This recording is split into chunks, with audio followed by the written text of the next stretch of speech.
Welcome, as I mentioned, to the 2022 edition of Clayton Library Presents. Again, I'm Sue Kaufman. I'm the manager of the Clayton Library. And with us today, we have our team here. We have Mitch and Joy, who are here with us from Clayton, and Justin, who is our programming support from the overall library.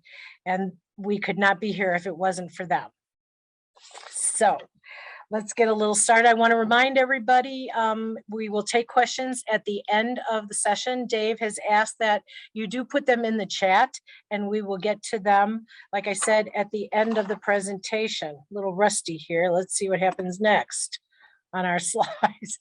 It's been a while since we had one of these. Okay, well, this is exciting. This is our upcoming presentations. And so you can see in January, we have Ari Wilkins talking about looking for my babies, Friedman searching for family. Renat Sanders is doing a presentation on the slave narratives again in February. And then also in February, we have an introduction to the Portal of Texas History, which is an online resource. You can see in March, we have women's work occupations with Gina Philibert Ortega.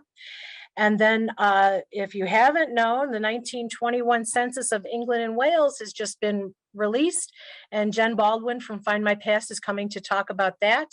And then some of you might know the name David Rencher. He is the Family History Library Director in Salt Lake, and he will be coming in March talking about methodology for Irish immigration and emigration. And I advise you to watch our HPL events page, because we might just put something up. If we get something exciting, there might be some additional things. So always go back to the Houston Public Library, which is houstonlibrary.org. Click on events and you can register as you did for this, or go to the Clayton Library Friends webpage and register for this for our upcoming presentations. Thanks for joining us. We love to do these presentations and we love to see who joins us. And of course, we are open. Well, I guess not, of course, you know, who knows these days, but we are still open Tuesday through Saturday, 10 to 4. We're closed Sunday and Monday. And by all means, another way to reach out to us, if you are not in the area, you can call us at 832-393-2600 or email us at cla.reference@houstontx.gov. We would love to hear from you. If you'd just like to chat, have a brick wall question, need some help, by all means, call us in the area or not. Send us an email, whatever we can do to help you. We're pleased and happy to do that. All right. So as the proud owner of a Cook County, Illinois birth certificate and everything else that I could put in my office about Illinois, I am so pleased and excited to introduce Dave Joens. Dave and I have known each other. We go way back. And I called Dave out of the blue and he kindly accepted to say this to start off the year. He is the director of the Illinois State Archives, which is the state agency that is responsible for the preservation of historic Illinois state and local government records. He's the author of 3 books and several articles on Illinois history and government. He's a 5th-generation Illinoisan. He received his bachelor's degree from Northern Illinois University in DeKalb Huskies, 2 master's degrees from the University of Illinois at Springfield, and a doctorate in Illinois history from Southern Illinois University. Fellow Saluki Dave. And excitingly, this is Dave's first out-of-state non-conference presentation. I am very pleased and very honored, honestly, to bring and to present to you Dave Joens, the director of the Illinois State Archives. Dave, thanks for joining, and I am going to stop sharing. Good. So hello, everybody. In the chats, I saw a few people who at least spent some time in Illinois, so it's good to see you. I saw Wheaton. I grew up in DuPage County in Illinois, so I saw Wheaton, Lisle, where I used to, I lived in Lisle for a year. And then somebody gave a shout out to Glen Burdy's, my high school. So thank you for that. Again, my name is Dave Joens. I'm director of the Illinois State Archives. And this is my first out-of-state presentation, more or less, even if I'm sitting at my desk. It's good to be talking to people in Texas. For those of you who don't know, Illinois did send 1 soldier to the Alamo, so you owe us for that. And it was an Illinois state legislator who, believe it or not, designed your beautiful state capitol building in Austin. So you owe us for that. And I'm giving my presentation. So I guess you're always for three things, Texas. Anyway, so today I've got certain goals I want to talk about. Mostly I want to talk about the records that we have here at the Illinois State Archives and how you can access them, whether you're in Texas or Florida or California or wherever you guys are checking in from today. I want to talk about the records that we have. I also want to talk a little bit about just archives in general, how you deal with any kind of an archives, whether it's a local one, a state one, or whatever. Maybe give you some tips on how to use an archives. And I want to maybe give a little bit of a talk about the state of archives as they are right now. We're in a kind of a state of flux. And I want to mostly just talk about what an archives is as well. I do, before I get too far down the line, want to give a shout out to Jelaine Chubb, who is the state archivist in Texas. You guys in Texas, you're very fortunate. She's one of the, really, truly one of the great archivists, state archivists that we have. A lot of experience, a lot of ideas, a lot of talent. So you guys are very fortunate that you have Jelaine. And the other thing I want to mention is every archives is a little different, and the way they do things in Texas is going to be a little different than the way we do things in Illinois, and we'll talk a little bit about that. So as I begin, I just want to talk about how we do things in Illinois. In Illinois, the state archives is separate from the state library, separate from the state historical society, separate from the Illinois State Museum. We're very turf conscious in Illinois. Some states merge, some or all of those. But in Illinois, the state archives falls under the Secretary of State's office. I think about half of all state archives fall under Secretary of State's office, and the other half, sometimes they fall under the governor's office, sometimes they're independent agencies. They're all a little bit different. These are some of the things we do at the Illinois State Archives. Operations is what you guys will be most interested in. That's our reference section. We'll talk about that in a little bit. Records management.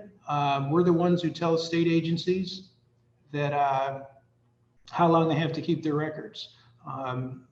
Little known fact, but about 98% of all records generated by probably most businesses and offices, but certainly by government, about 98% of those records can be disposed of. And it strikes some people as a little bit odd that the state archives, which is in charge of permanent records, is also in charge of telling the state agencies what records to get rid of. And in fact, most of the people who work for me, that's their job, telling the state agencies how long they have to keep their records and when they can dispose of it. But the way I describe it, when people are surprised that it's an archive saying get rid of the records, is we're the ones who know what's most important and what needs to be kept permanent. And when researchers come to the archives, it's like looking for a needle in a haystack. If you can make that haystack as small as possible, it makes it easier to find the needle. So that's why you don't keep everything. And that's good advice, by the way, for a genealogist, an archivist certainly, or anybody. If you can keep that haystack small, it'll make it, and just with the important stuff, it makes it that much easier to find the needle. We have a micrographics section, which is pretty much misnamed. We don't do a lot of microfilming anymore. We still do some. Mostly we do scanning. We have a conservation lab to preserve records. I always say that our two conservators are the two people who have job security.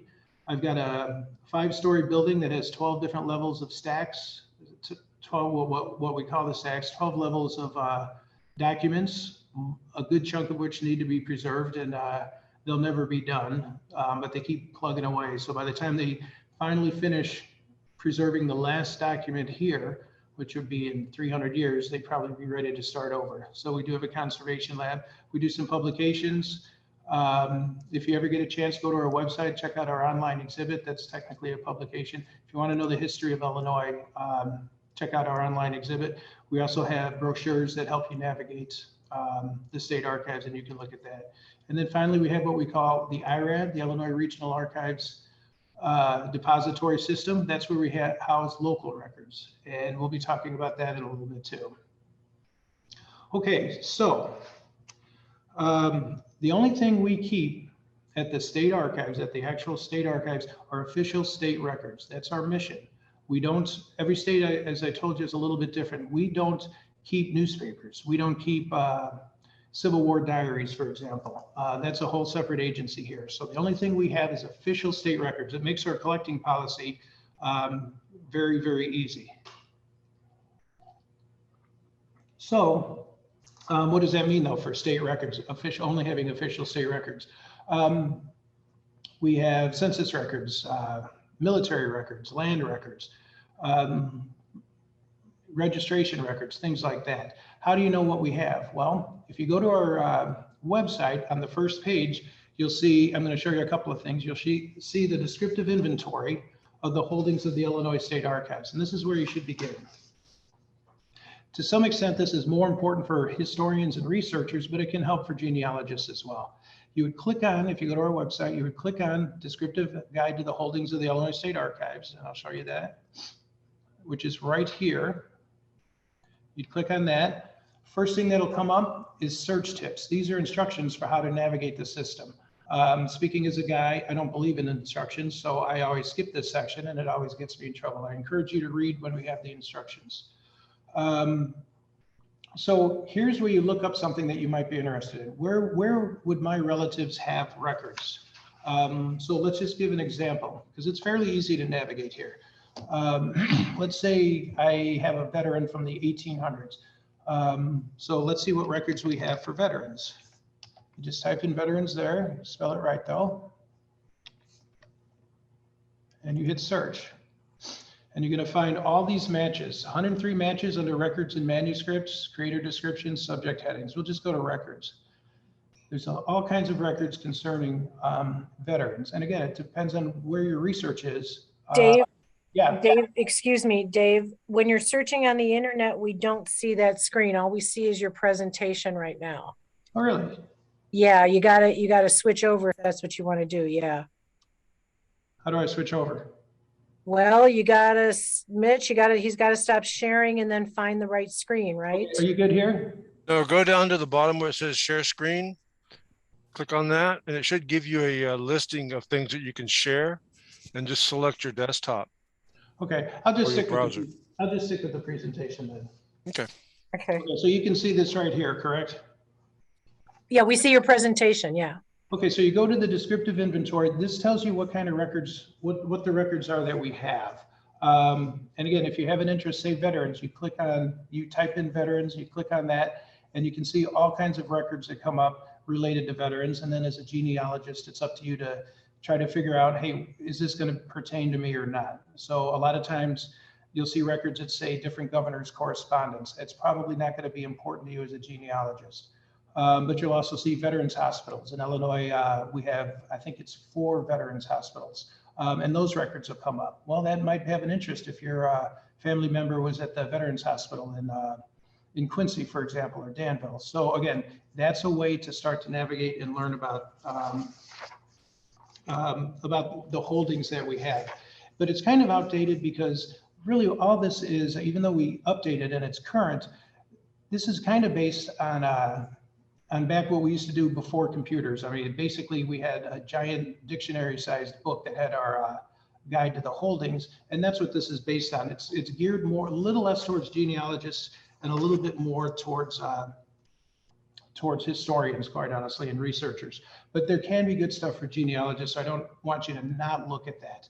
And again, when you get through in there, kind of read the instructions. For example, if you do look for veterans hospital records, under the instructions, it's going to say something along the lines of some of these records might be restricted. That's always good to know before you start looking for records that you may not be allowed access to them. It very seldom happens in the state archives, but sometimes it does. So here's an example again of the instructions that you would get with a lot of good advice. Again, I should probably break down and read this. Where you to look at the veterans home case files, here's a page for an example. I hope you can kind of read it. Again, what it'll tell you is what's in these records. So that's what's important. That'll help you narrow your search. It'll give you the dates for these records. In this case, for veterans home records, 1887 to 1938. It'll talk about restrictions and give you all kinds of information designed to help you decide if these records would help you or not. Okay, so that's the descriptive inventory at the Illinois State Archives. Again, that is a complete listing of the types of records we have. They're all going to be state records, and the state generates all kinds of different records, and that's what we're going to talk about. People today, though, in the old days, you'd have to come into the archives. People today, they want stuff online. They want the databases. They want to be able to search from California or Texas or Florida and be able to find the information. And again, we've got 12 floors, 12 levels of records here. We're never going to be able to put everything online, but I talked earlier about being in a kind of a transition. We're trying to put as much online as possible. Usually we start off with the types of things that are you know, most used, because again, that's what the public's into. So this is our database page. If you, I'll go back real quick. Yep. Right above descriptive inventory is databases. You would click on that, you would get our databases. These are the types of materials that we have on online. And Sue had talked earlier about visiting her website, you know, over and over and over again to see what you guys have, see what the library has going on. It's the same thing when you do genealogy. You know, visit us. We're, as best we can, always updating our databases. You know, for those of you who use Ancestry.com or Family Search or some of those things, you know, visit them often because they're always uploading new information, and so are we. On this page, you'll see, for example, we have a physician's database. So hold on one sec. Again, these are the different types of databases that we have, and the different types of records. And this is what we're gonna talk about. Most of what we have at the state archives are indexes, which means the records themselves are not online. If you look at the bottom of this page, you'll see we have a death index, 1916 to 1950. We don't have the death certificates online, but you go to the index, you can find the certificate number. You can find out that there is a record for your person. You can find out a lot of information, but we don't have the actual certificates. But then you can order those things, in some cases through the state archives. In the case of death indexes, you order them through the counties. But that's getting this information online gives genealogists the ability to know that the record exists, and that's very important. In Illinois, some states actually will have the certificates online. We don't, because we don't own the certificates. Again, Illinois, every state's different. In Illinois, the Department of Vital Records does, and they don't want to put those death certificates online. We do have the index to 1950, and we're going to update that to 1970.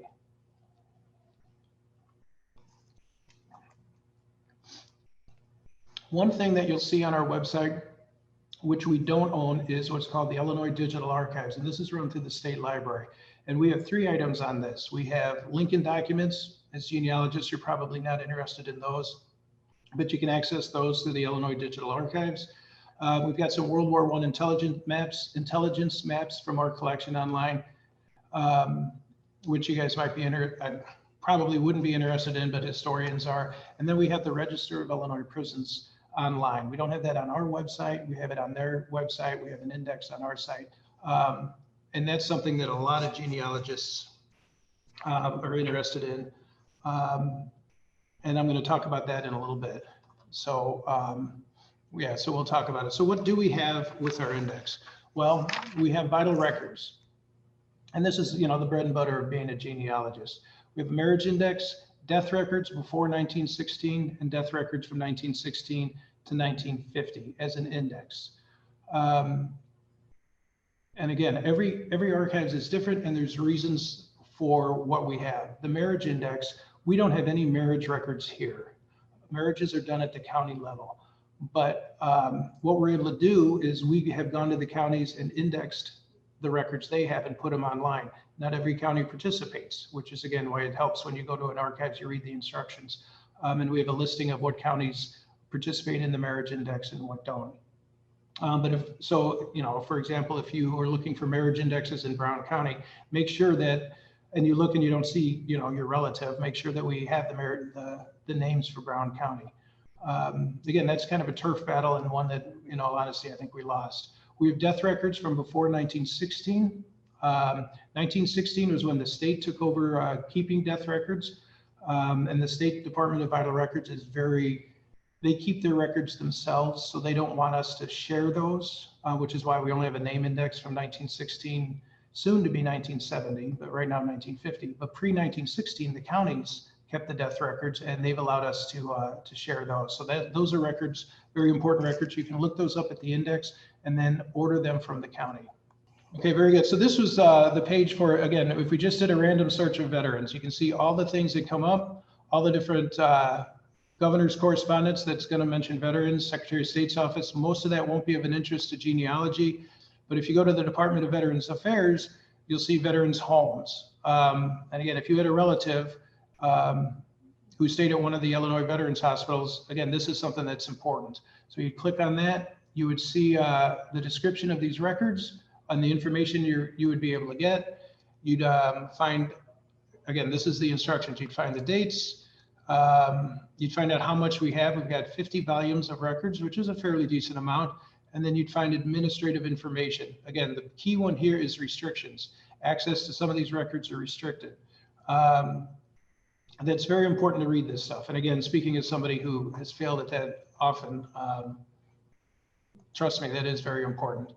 Okay, so that's, again, that was the descriptive inventory. So getting back to the databases, these are the different indexes that we have online. Again, here's the instructions, transcription policy.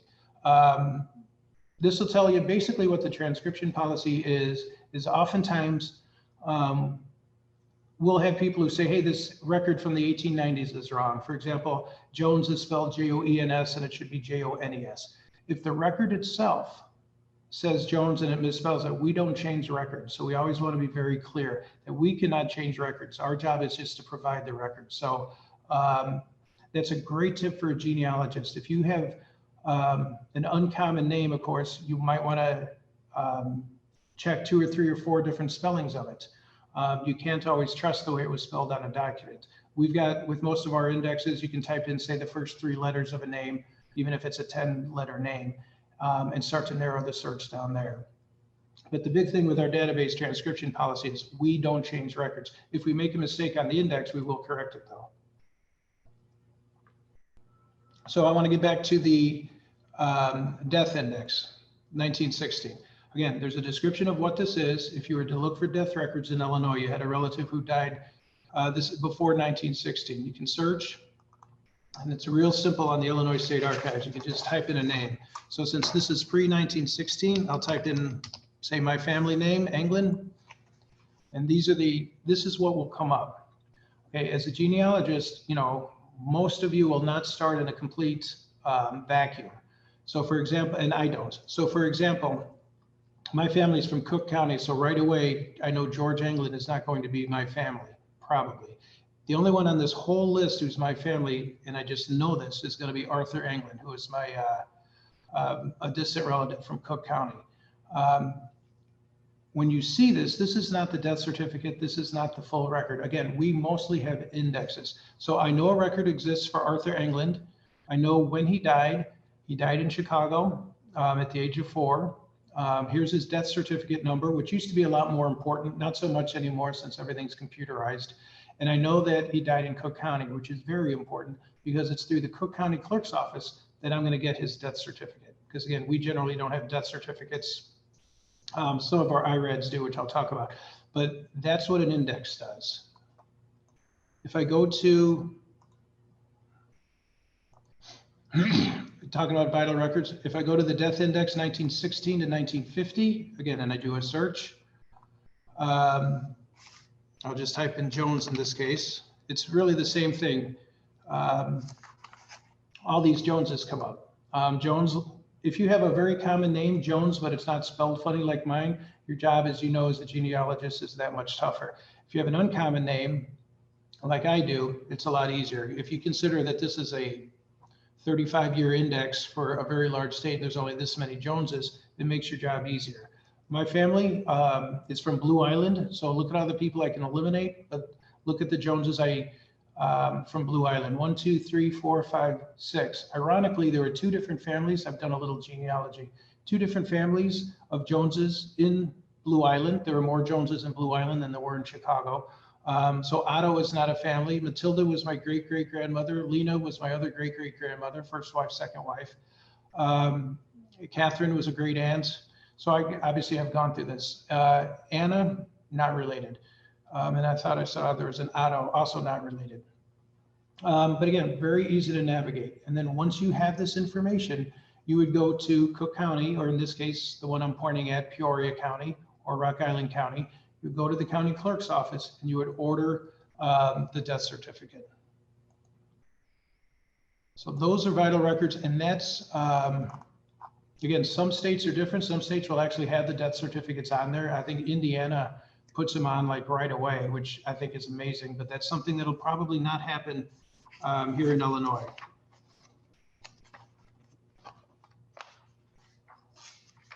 And of course, death records are very important. They talk about next of kin. They talk, the death certificates in Illinois have the name of the parents, the birthplace of the individual, the attending physician, the cause of death, all kinds of good information on a death certificate. I do always caution people, again, I have a feeling most of you are experienced genealogists, but remember, just because it's on a death certificate, just because it's on a document, doesn't guarantee that it's 100% correct. I mean, when they do a death certificate, they talk to next of kin for a lot of these questions. Well, some families don't talk about having, you know, their family history. So these guys might not really know when they're given the information for the official death certificate, the proper spelling of somebody's name or where they were born. So just remember, it is very possible on official government documents like death certificates that there are mistakes made. So I always try to caution people to keep that in mind. Okay, so another type of record we have, which is very popular, is Civil War records. Many genealogists and war records in general. The way that the United States fought wars until World War I was by state, and it was state militia units. And like in a large war, of course, like the Civil War, those units, you would enroll in the state militia, and then the state militia itself was federalized. And what that means is these are state records. And if you remember, as a state archives, we only collect official state records, but that's why these are ours. After World War I and later, we don't have military records that'll fall under the National Archives. But before then, we do have military records. So we'll go to the Civil War muster and descriptive rolls. This was the first database we put online. Again, we're kind of all in a state of flux, all of us state archives, trying to get things online as much as possible. And in the case of the Civil War database, easily our most popular. Civil War to this day is extremely popular. The war between the states, I forgot I was talking to Texas. But the Civil War has always been popular. So this was the first database we put on it. And we couldn't, the muster rolls are in large ledger books, and we couldn't just take pictures and put them online. Or back then in the, I think it was about the year 2000, it was just too large for the Secretary of State's server. So we had a volunteer input all the information. 285,000 soldiers from Illinois fought in the Civil War, and they're all listed in this database, and he did them all, as well as the Black Hawk War, the Mexican War, and the Spanish-American War, which is really amazing. He was uber volunteer, and we gave him as many awards as we could. We gave him as many accolades as we could. We gave him everything but money because, well, that's how we do things in Illinois. So again, very simple to use. You put in the name of the veteran, and I love this database. This was designed, even though nowadays we'd actually put pictures of the ledger, I still love this database. So if we were to just search for somebody, and in this case, I'm going to search for Grant and see who comes up. So I'm looking for Grant, it comes up. These are all the different Grants who fought for Illinois. Again, the information, it'll give you the rank. Well, I'll get to that in a second, actually. Well, on the index, it'll give you the name, the rank, the unit they fought for. And our website has complete unit histories. So if you do find a relative who fought for, say, the 128th Illinois U.S. Infantry, you'd want to go check out the unit history. Where did this unit fight? Who was it comprised of? But anyway, we're looking up Grant, and in specific, there's a lot of Grants, of course. We're looking up one specific Grant, and there he is. Again, Ulysses Grant from Illinois. When he enlisted, he was a West Point veteran, but he was out of the military. And when he enlisted through Illinois. He enlisted as a colonel. There's his unit. On this website, you click, and here's his complete muster roll. It's not a picture of the muster roll, but all the information that you would find on the muster roll was inputted for all of our military muster rolls. So you find out his name, his rank. The best part of the muster rolls is the physical characteristics. While most of these for Grants are blank, if you're a genealogist, this is a gold mine. For your relatives, you'll find out if they are filled in the height, the hair color, the eye color, the complexion, the marital status of the soldier. I just find it fascinating. In this case, they don't have that information, but you know he's from Galena. He's 39. This tells you when he joined, June 17th, 1861, for a 3-year enlistment. He was mustered in Springfield, but actually by August 5th, he was made a major general of volunteers, and actually by being promoted to a major general, he became a federal officer, and he was no longer, we have no more records of him at the state level. So this is the record we have for Grant. I'm just going to call up William Grant, who I've never heard of. But again, here's the information you'll find out about William Grant. And this is, you don't have to order the muster rolls here because this is all the information. We know this person was from Coles County, Charleston. We know his age, his height. He's got dark hair, light eyes, and a light complexion. Ooh, as I always say, he sounds dreamy. He was single, he was a farmer. Great genealogy records in veterans muster rolls. And then his service record. And sometimes the muster rolls will have remarks, and this one doesn't. And it said he was in for 3 years. I don't know why the muster out roll is blank, but it is in this case. So these the muster roll databases are just great stuff. Absolutely, some of the finest genealogical information you're going to find. Another type of record that we have are land records. Of course, Illinois, I'm not 1,000% sure how they did it in Texas, because Texas came into the country as its own country. But in Illinois, all the land was, after the revolution, all the land, the federal government claimed all the land, which means it also sold the land, and they sold it to individuals. So we have, if I can find it, land records that show that. I'm sorry if I'm making you dizzy, by the way. The first sale of all the land. So if your ancestor goes back here, and the land sales, federal land sales went from a little bit before statehood in Illinois, 1818, till around the Civil War, give or take. And Illinois was settled from the south to the north. So generally the land records in southern Illinois are older than up in northern Illinois. But if you know, or if you think your person might have been an original land purchaser, was a real honest to goodness settler, you can check and see if there's any information there. You can search by public domain database. And again, we'll just do a normal person, say Smith, and see if anybody purchased land. And here we go. These are all the individuals named Smith who purchased land from the federal government. 1834 in Greene County, which is in southern Illinois. 1852, a little bit later, but that's Cook County, Chicago. Again, there's a lot of Smiths who bought land in Cook County. So if your last name is Smith, you might have to check, and you may have to do a lot of research to maybe figure out if this is the right Smith or not. But here's the information at the top, gives you the details of the land sale, tells you a description of the land, which we've got a pretty handy map so you can look it up. I've used it to try to find, my family goes back to 1849. I've used it to try to see if about the land sales for our farm that we had in Blue Island. My family was not the first purchaser of it, but I did go back to the land to find out who was the first purchaser of it. And we also have land plats online, which is original hand-drawn maps of most of the state of Illinois. So I was able to see kind of what the land looked like. And to the surprise of nobody, it was prairie back before it was actually farmed. So another great resource if your family goes back that far in Illinois. I want to go back to the veterans thing for one more thing. What I love about this website, talking about the Civil War veterans, is the different ways you can search. Again, name of veteran, obviously most common, but if you're curious, well, who all fought with my great-great-great-grandfather, you can search by unit, any one of these units. So if you've found out that, you had a relative in the 97th Infantry, you can check out the 97th Infantry and see see some of the people, the names of some of the people that maybe your family member fought with. You can also check, narrow that down to the company. So if it's 97th Infantry Company C, you can look that up as well. And then, and this is my favorite, hold on one sec. You can look it up by town.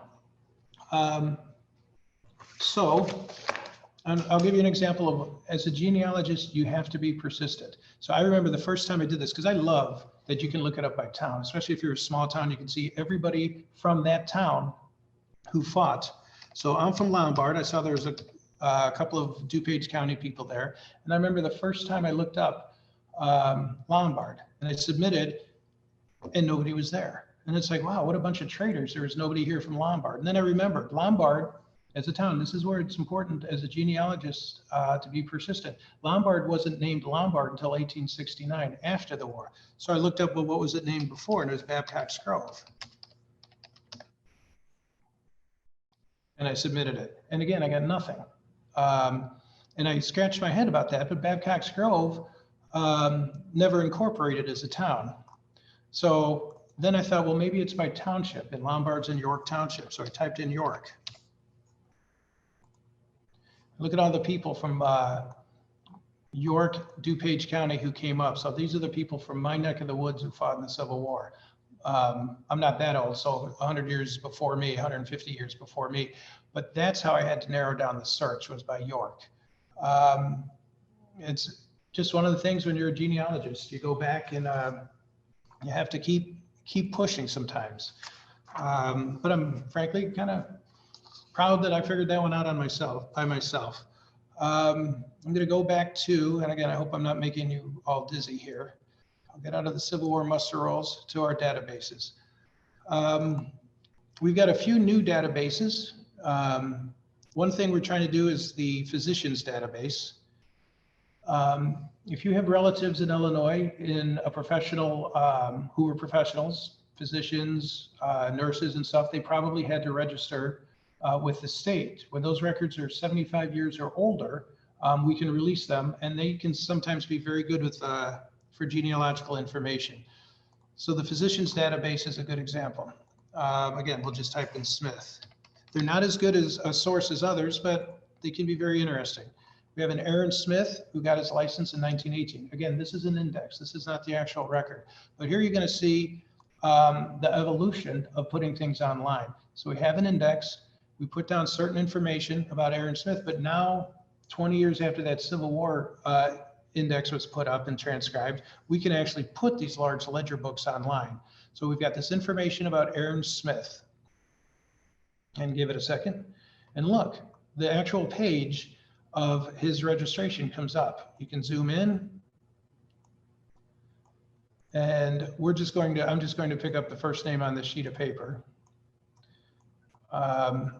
Again, this person, Siegmund Hirschfeld, received his license in March of 1918. You have a certificate number if that helps. You've got his address, where he lived, where he was born, and his age at the time he got his license. This isn't the richest genealogical resource in the world, but it's not bad. It's very it can be considered kind of informative, and it's just not a bad resource. Let's see what image 2 has, because again, these are large ledger books. So here's image 2. We zoom in. We found out he went to Loyola, actually graduated in 1917, and method of registration examination. I don't know what the other methods are. I just don't. That's another thing I do want to talk about very quickly when it comes to an archives and an archivist. Our job is to keep and preserve and make accessible the records. That doesn't mean we know every record that we have. You know, through the years we become, better with some records than others. I think everybody in my office has a pretty good idea about the Civil War records because they're requested so much. But there'll be a whole record series that, that are very seldom asked about. Or in this case, I've never done a lot of work with the physicians database. So we can make that information accessible. Any, good archivist can, but sometimes we don't know much about the record itself because we've never used it. And again, that kind of leaves the genealogist on your own, but hopefully if you have the right attitude about genealogy, you remember that half the fun is the hunt. One record series that we have online that I'm really starting to like, let's see if I can get there. Let's see. It's on the Illinois Digital Archives. I had talked about that earlier. So if you Google the Illinois Digital Archives, one thing to look for is what's called the prisoner records. We've got the registers for prisoners now, from Menard, Joliet, Alton, I think it's those 3 prisons. And what I always say is nobody wants, you don't want your husband or your wife or your father or even your grandfather to have been in jail. But if your great-great-grandfather was a cattle rustler or ran booze for Capone or something, that's kind of cool. And there's a lot of great genealogical resources in our prison records. So if you visit, and we put those up on the Illinois Digital Archives. It was actually too big at the time for our holdings, but if you Google Illinois Digital Archives prison records, you can look to see if you have a relative there, and their pages work pretty similar to what we have here. So very good genealogical information, prison records. And again, those are state records, which is why we have them. One thing that's not online that someday we hope to, if you had gone to the descriptive inventory and you looked up prisoner or prison records, you'll see we have mugshot pictures from Menard County or Menard Prison. And it's from 1878 to 1940. So if you have a relative who was in jail and in Menard County, we have, or at Menard Prison, we have, we might probably have its picture. At some point, we want to put that online. Again, we're in a state of flux in this world and probably will be for a long time. In terms of putting things online, we're doing the best we can. Someday we will marry our prison record index with the photos, and that'll be a great resource. We're looking for a grant for that. For some of the prisoners, especially pre-1900, that mugshot might be the only photo you have of that individual. So that's a very, very interesting and good record. So this is an example of a prison register that I wanted to show you. Again, it's got a lot of information. These are some of the prison records we have, the mugshots. I have, for the record, looked to see if I have any relatives who are in jail. So far, I've found nothing. Let's hope we keep it that way. Another thing we're doing, again, I talked a little bit about the professional regulation. I'm going to test your guys' eyesight, but this is under professional regulation, all the different professions that have been regulated in Illinois. You've got beauty culturists, which is, beauty parlors. You've got chiropodists, you've got dentists, doctors, nurses, embalmers, horseshoers, midwives. These are all records that if you had somebody, you can see the dates of the records we have. In most of these cases, you could call us and say, hey, my grandfather will say was, where did I see? It was a pharmacist in 1950. Can I check? Can you get me his record, his registration record? We're trying to put a name index for all of these up, but that's a lengthy process. And quite honestly, we're using volunteers, what they call crowdsourcing. So we're not doing it ourselves. So to this day, right now, what we have online is the physicians, and I think that's the only one. But at some point, all of these will be indexed so people can find out, if their relatives have been licensed. Some of these are not the greatest in terms of genealogical resource. We went with physicians because that probably had the most information, nowhere near what the Civil War muster roll has, but we're trying to do these in order of what we think will be most used and also which gives most information. All right, mental health records. Illinois, of course, has its own mental health hospitals. And these are actually a very popular request of us. And I'm sure they are in all states, and every state is going to be different. But in Illinois, if you want a mental health record, and these are not put online, by the way, or indexed, but if you say, hey, I had, as you go down your genealogical path, I had a relative who was in, these are the dates if you look at our records. And if you say I had somebody in Jacksonville in the 1860s, I'd like to look at their mental health records. You do actually, if you can make the case, have that right, but we can't give them to you. These are closed records. Again, every state's going to be a little bit different, but that's how we do things in Illinois. And you'll notice on this, there's a lot of gaps with the mental health records. But all you have to do here is get a court order, which sounds difficult, but it's not. So if you call here and say, I had a relative at a mental health hospital, say Lincoln or whatever, we'll give you the name and the number for Department of Mental Health. And that woman will explain the process of getting a court order to open it. And that used to be, when I started 20 years ago, actually, it used to be a little bit tougher, but more and more people realize that sometimes mental health issues run in the family, and it's important to know what these people's records were in the 1860s or the early 1900s for your own medical history. So it's really not that difficult. It's a process, but it's really not that difficult to get mental health records in Illinois. Okay, so I talked about how we only have official state records at the Illinois State Archives, and that's, hopefully I've gone through in a way that hopefully is understandable. But again, look at our descriptive inventory to see the types of records or the types of records you're looking at. Go to our databases, play around, throw in names and stuff and see all the different things that we have in terms of records. And of course, you can always call. But we also help local governments with their local government records. And if you're a genealogist, of course, you know that local government records are usually a treasure trove of information for genealogy. So what we did in the 1970s is we set up 7 different regional depositories to house local government. So we did it just at 7 universities, and we did it at the universities for a couple of reasons. 1, we get rent for free, which is nice. And 2, we have we're able to use graduate students to staff these institutions, and they're a lot cheaper than full-time paid staff. So we've got 7 institutions, and NIU, these are Northern Illinois, Southern Illinois, Eastern, Western, University of Illinois, Springfield, Illinois State, and then Northeastern Illinois University in Chicago. And the colored areas are the county governments that participate in the program and locate some of their records at that university. A lot of cities, counties, townships, they didn't want their records to leave in the first place, and they're very suspicious of Springfield. I don't know why. So another reason we had set this up was we kept the records relatively local to them.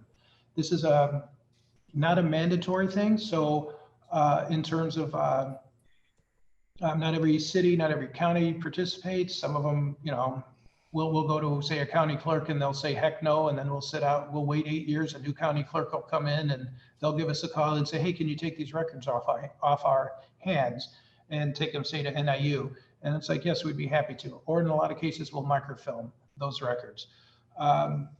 So to look for local records, to see what we have, so you don't have to go to a county clerk or a county recorder. Again, you go to the main page of the state archives, click on Illinois Regional Archives Depository.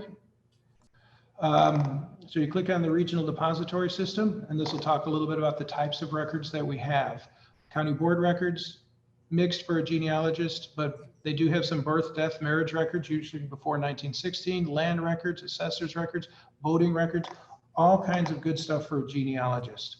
So how do you find this? Because it's a little bit different than the state records, but in some ways it's kind of the same. Instead of a descriptive inventory, you go see local government records listings. It helps obviously if you know the county that you're looking for. So if you have a relative in Adams County, it's like, well, what kind of local governments are at the IRAD that services Adams County?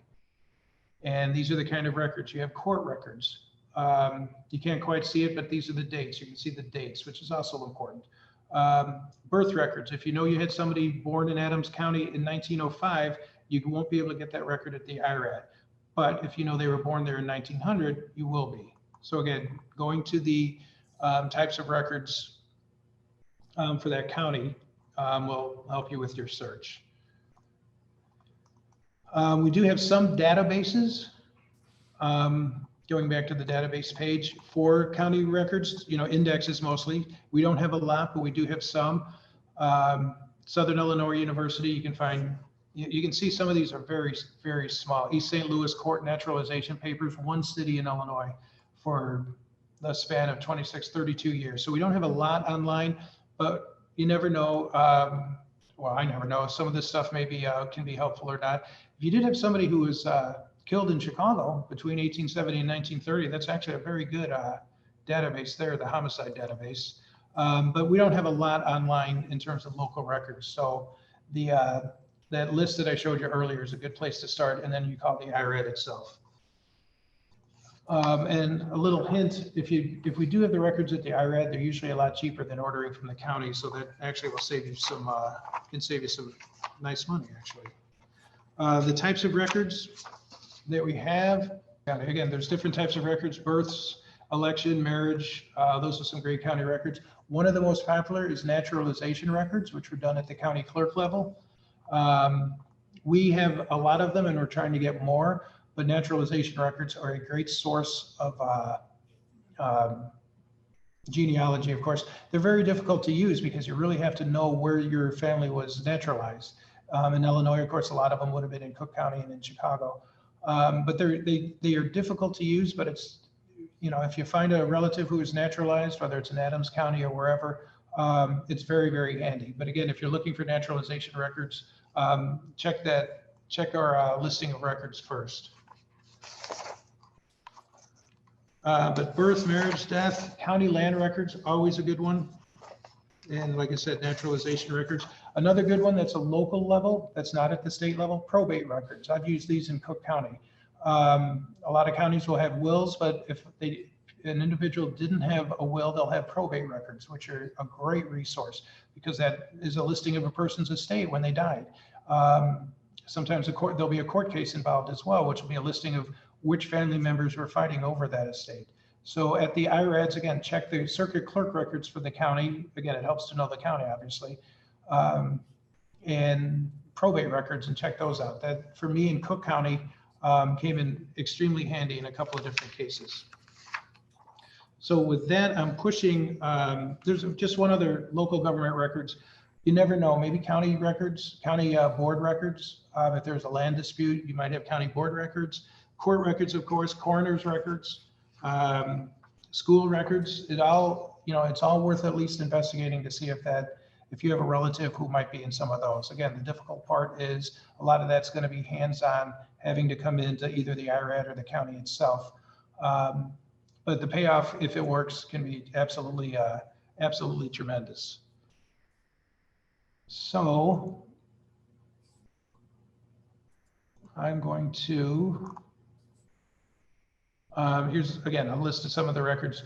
Getting back to probate, wills and will records, guardian records. Again, you can just see adoption records. You can just see the genealogical benefits of probate records. Again, and here's some of the other types of records kept in an IRAD that also can be very helpful. With that, if you want to get a hold of the Illinois State Archives, here's some information. You can give us a call. Currently, we are closed to the public and will be for at least another week. But we are, you know, if you do have requests, we are still staffed. We're just not letting people into the building other than staff, and we're on half staff. But we do answer requests. We do return phone calls, and we certainly return emails. And there's my building. It's a 5-story building on the Capitol complex. You can tell it's an archives because once you get up into the stacks, there's no windows there. And last year, the Illinois State Archives 2021 celebrated its 100th anniversary. So we've entered year 101. And as I said, when we started, we were in the basement of the Capitol. Now we keep a lot of our records in the cloud. So we've kind of come, I don't know if that's quite full circle or not, but it's a big change in 100 years. The last screen had our phone number. Again, I always just Google Illinois State Archives and this comes up. This is our IRAD information, the regional archives. If you have questions, a couple of numbers you can call. Again, this is all on our website as well. And with that, Sue, I'm open to questions if there are any. I'm sorry I had a couple of technical difficulties, but thanks to Mitch and everybody else, I think we got through them. So I don't know if there's questions or not, but I want to thank everybody for your attention. Well, there are some questions, Dave, and thank you so much. And technical difficulties, that is one thing I think that we all have learned to be very forgiving about. You know, we all had to learn, so no worries about that. I was, okay, so I'm from Illinois, and I started my career in Peoria. And I remember when IRAD came, you know, when we started IRAD, you know, I mean, back in the, what was it, the 80s, Dave, the late 80s? 76. 76, yeah. So I can remember being there and that all happening. And, you know, a part of the reason that aside from that, you know, Illinois is my home, and Dave and I know each other. One of the things that we wanted to do by exposing you to, Dave, in the presentation from a state archives perspective was, as Dave mentioned at the beginning, a lot of these records and a lot of these things in the understanding of archives can be applied to your state that you're looking at. So, and the importance of state archives. So that was one reason, you know, to have this presentation. And then also the IRAD depositories in Texas, Dave, the state library and archives are joined here, you know that, and we do have those regionals also here. So you should look for your state to see if there are regionals there. And again, every state is different, and every state archivist, and we do have a National Council of State Archivists with 56 members, actually, 50 states, DC, and 5 territories, where we talk about this stuff. And on the one hand, it's like, well, why can't you all be identical? And on the other hand, some states, you just can't. We all have different obstacles to face. We're all set up different. And what I always love is the way, when I talk to the state archivists in the different states, the way they'll look at me and it's like, oh, I could never do it your way. And I look at them as, oh, I could never do it your way. We all know how our states work, and we navigate the best we can. And we all do different things, but we're all out there trying to help as much as we can. And don't forget, we all are work for the state, and that's a heck of a bureaucracy to navigate, but that's what we do. Yeah. Bureaucracies in of themselves are. I wanted to mention, of course, your example of Lombard, and knowing the history of where you're researching is super important. The fact that you were looking for a time period in Lombard when it didn't exist, and knowing that is super important also. So knowing the history is important to do genealogy. Yeah, and one thing we have on our website under publications actually is we have a history of Illinois counties, which is important because, if you look at the map of the IRAD, we have 102 counties in Illinois, but when we began as a state, we had 15. Right. So if you're looking for your ancestor who for some reason was in what is now Cook County, but was there in 1820, well, Cook County didn't become a county until the 1830s. That record could be found someplace else. Yep. So yeah, it's hard, but you can't take for granted what you see today is, how it was 150 years ago. Exactly. And excitedly, in one of your newer databases, in the physician's database, my great uncle, Uncle Harry Stark, was a physician, and he is in that database. I looked while you were doing your presentation, and that was super exciting. Okay. That was great. That was great. So again, Dave, thank you so much. Mitch, I'm going to hand it over to you to go through some of the questions. Great. Thanks a lot, Sue. Hi, Dave. Hi, great Mitch. Show. Great. So the first question we have is from A. It came in, and you said something about who owns the vital records. Could you go over that again? Yeah, absolutely. So again, every state is different. And in Illinois, the Vital Records Act, probably a little more history than you need, came in 1877, and it required counties to keep tracks of marriage deaths and births. I knew there was a third one. And it required counties to do that, and they did that. And so they have those records in 1877. In 1916, the state decided it wanted to be in charge as well. And so they created what's now the Department of Vital Records. And the counties still keep track of this, so they still have births, deaths, and marriages, but they also have to send a copy to the state. And when the state passed the statute, they said, we're in charge of these records, which means the counties really can't release after 1960. Now, Cook County, if you go to their website, genealogists, in Illinois, Cook County is like 40% of the state, so they don't care what Springfield says, they do their own thing. So I think you can find that stuff in Cook County. But in Illinois, after 1916, we can't put any of that stuff on we have an index, a name index, but we don't own those records. So you can't call the state archives and say, hey, can we have those death records? We will either send you to the county where you can buy them, and that makes most counties happy because it's a profit-making thing, or we send them to the Department of Vital Records. But we don't own it. Other states, sometimes the archives get them after 75 years. Other states, I'm sure, do things different as well. But in Illinois, that's the rules we find. And I'll go to conferences and people will say, well, why don't you have the death certificates online? Like I'm with you. Why don't we? But it's not my decision. Sure. Okay. Following along, we have another question from the same person. Is asking about the Secretary of State search functions on the website. Has it been updated? Does it allow wildcard searches like with an asterisk or a question mark? Are you familiar with that? I'm not. I apologize. I don't know that. I just don't know that. I know, again, you can type in like the first three letters of something, and if you typed in Joe for a last name, you get Jones and Joens or whatever other ones, but I don't know about the asterisks. I apologize. Okay. But I have a quick. I'll tell you right now, one of the things I like about doing these kind of presentations is somebody always has a question that I didn't know about. I'm going to look into that. And if we don't do it, I'm going to look into that. That sounds like a good idea. So thank you for that. Sure. Yeah. Yeah. It's very useful. Very useful way to search. Okay. So we have a question from Sandra asking if your records can help find a bar and a bakery owned by one of Sandra's relatives from around 1900. Sandra says that they know the name of the owner, but no information of the name or location. Probably relates to Cook County. Okay, that's going to be a tough one. We do have business and corporations for somewhat, larger businesses. So if you have somebody who incorporated a business in Illinois, we'll have those records, or at least have access to those records and make those available. A bar probably wasn't incorporated.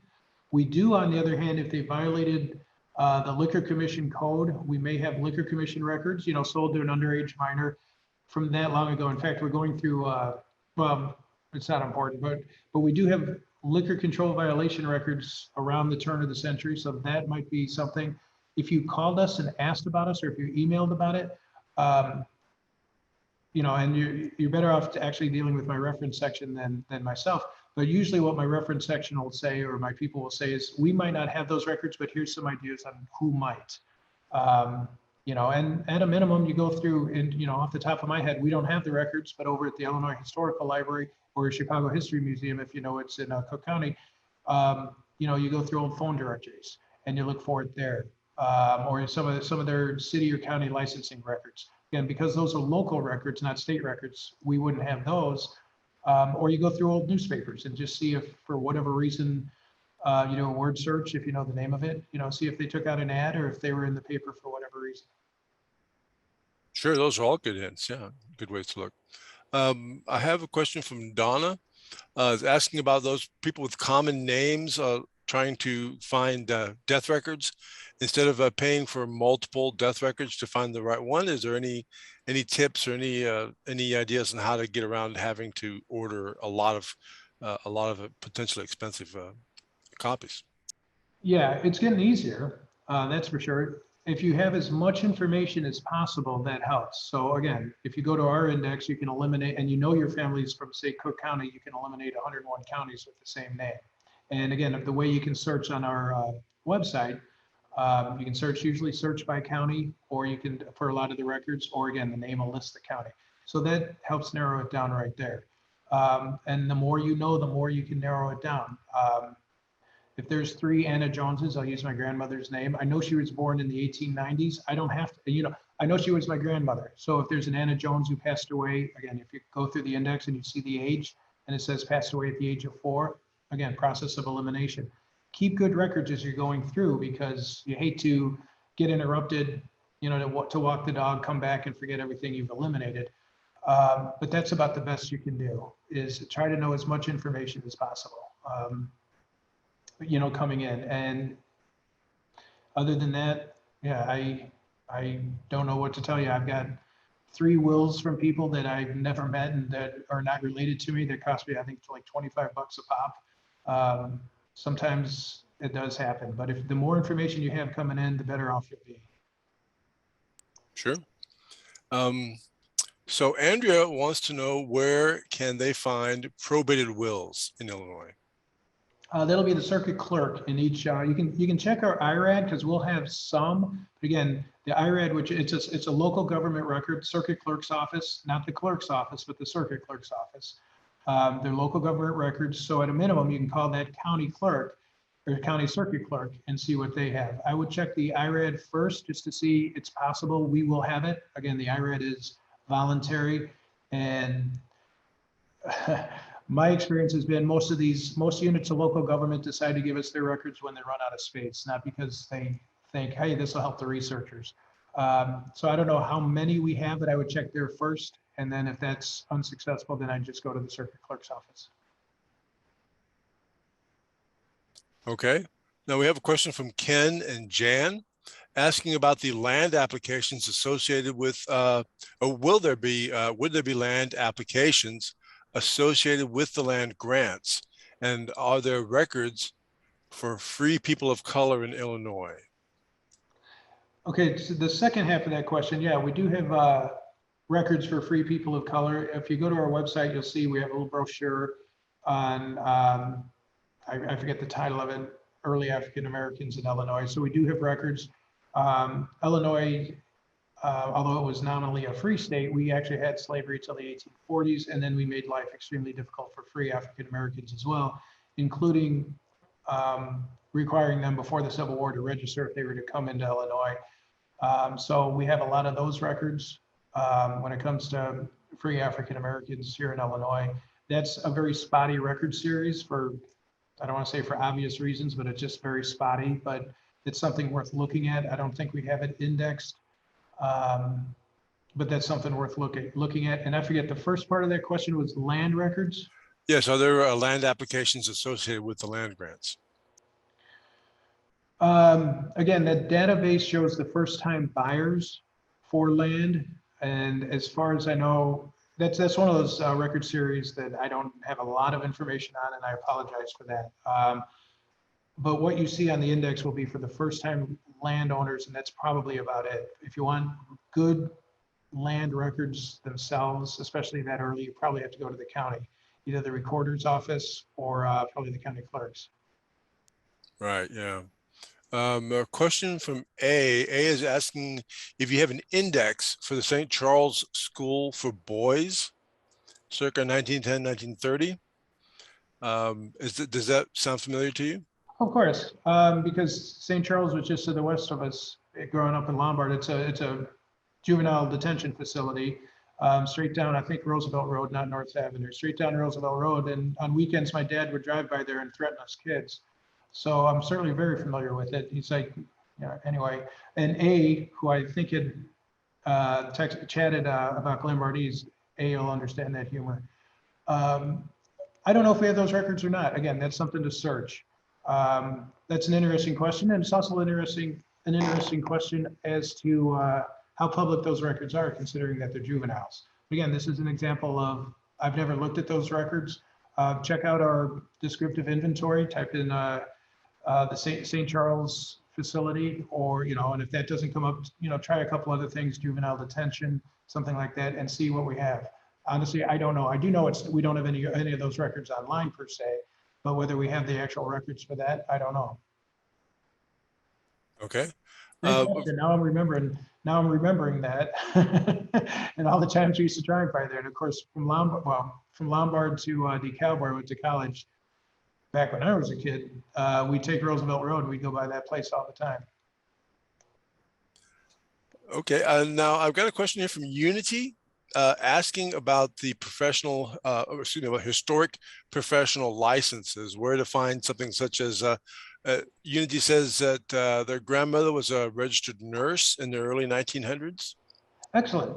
So that's one where we haven't indexed that, but if you have as much information as possible, give us the name.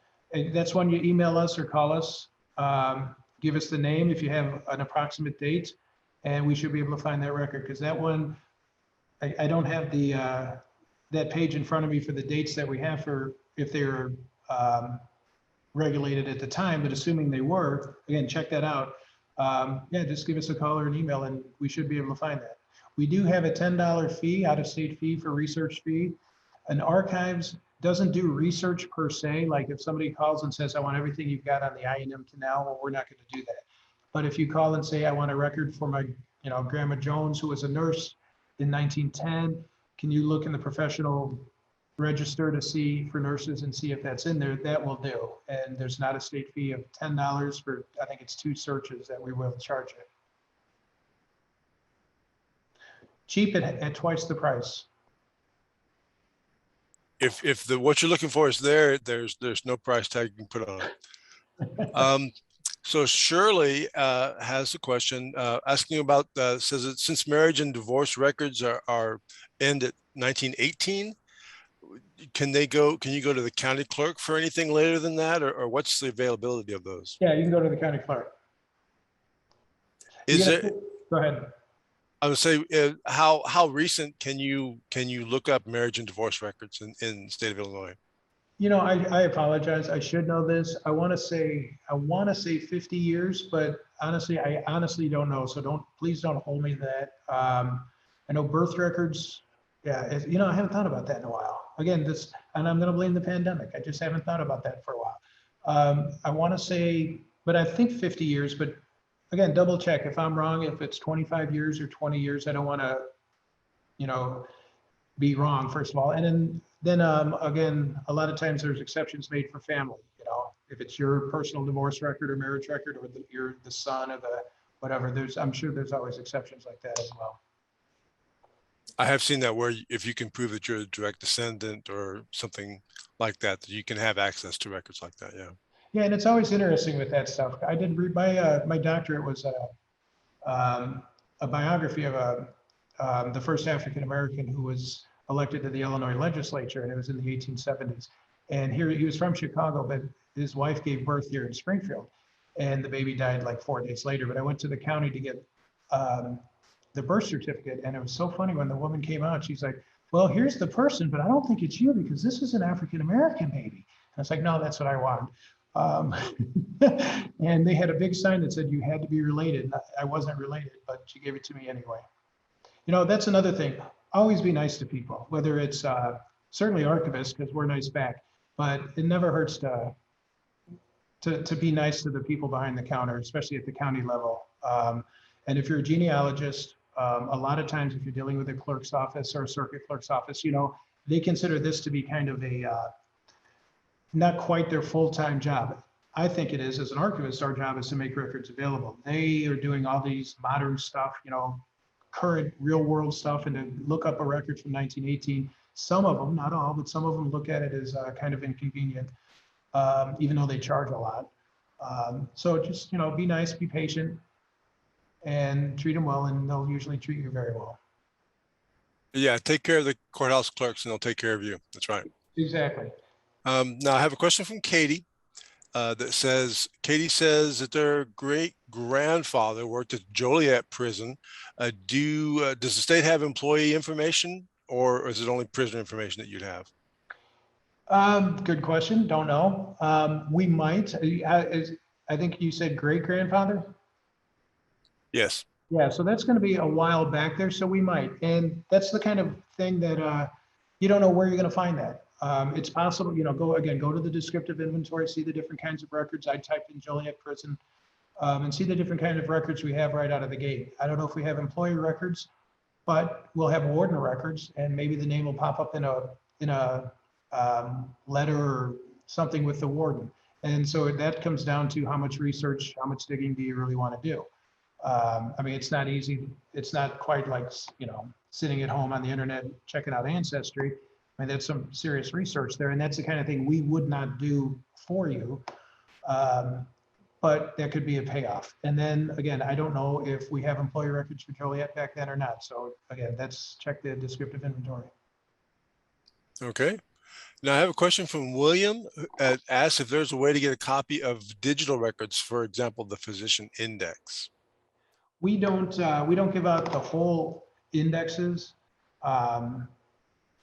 We just, those are finding aids that we put together, and we just don't put those, we don't give those out.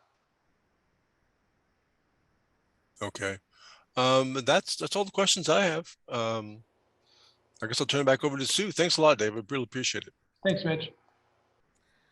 Well, Dave, I really appreciate you spending time with us today and kicking off our Clayton Library Presents for 2022. It was a great presentation. And thank you so much for letting me call you and ask you to do this. And glad it could be your first out-of-state presentation other than in a conference, and start the year off. Well, I appreciate being here. I'm going to actually be in Texas tomorrow, taking my kid back to college up in Dallas, or down in Dallas from here. And again, I do want to commend the Texas State Archives and Jelaine Chavez. You guys are very blessed down there in what's got to be it's a big state. It's got to be a difficult state. again, every state archivist adjusts to their own state. I don't know if I could be an archivist in Texas, so I've got nothing but respect for Jelaine.